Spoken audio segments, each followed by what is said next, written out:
O ito mga guys, nililinis ko po ito sa gilid ng aming mga bahay po, yan, para po iwas po sa kakatapos ko na po pagtanim ng mga gulay na upo, patula, tapos yung kamuting kahoy.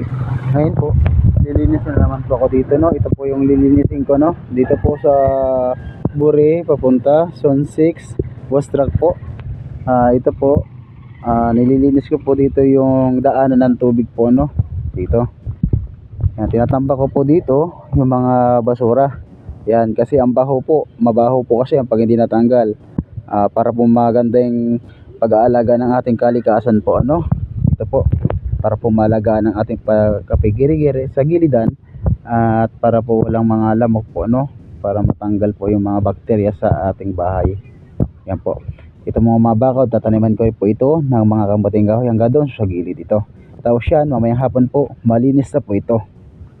Lilinisin ko yan hanggang doon sa dulo po, paikot yan hanggang doon sa parte ng aming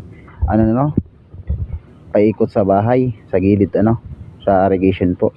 Dito po naglilinis po kami dito sa Wastrack Zone 6, dito po sa papuntang Buri. Ito pong mga basura nito kasi nakakadiri po. Kailangan po malagaan po natin yung ating paligid para po iwas sa sakit po, ito po.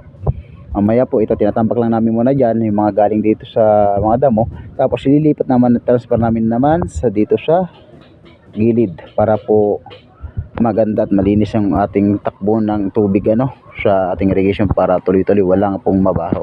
Okay, maraming salamat at pakipalo mga share na lang mga kaibigan, post taga Bicol. Okay, mamaya po bibidyoan ko ulit ito pagtapos po. Okay, alright mga kaibigan, pakipalo, pakishare mga kaibigan. Ito pong ating live na ating ang pagbibidyo dito po sa paglilinis sa kalinisan bahay, bantay bahay, kalinisan po, yung ating pag-vlog. Ito po, nagbablog po tayo ngayon dito po sa kakatapos ko lang sa pagtanim ng mga gulay. Ngayon po, dito naman po yung aming project. Ayun po yung aking kasama. Ayan, para po ito po siya ay laging malinis itong ating dadaanan na tubig sa mga irrigation, para iwas po sa mga dengue. Okay, bye bye. Natatapos po mga kaibigan ko ang aking pagbibidyo.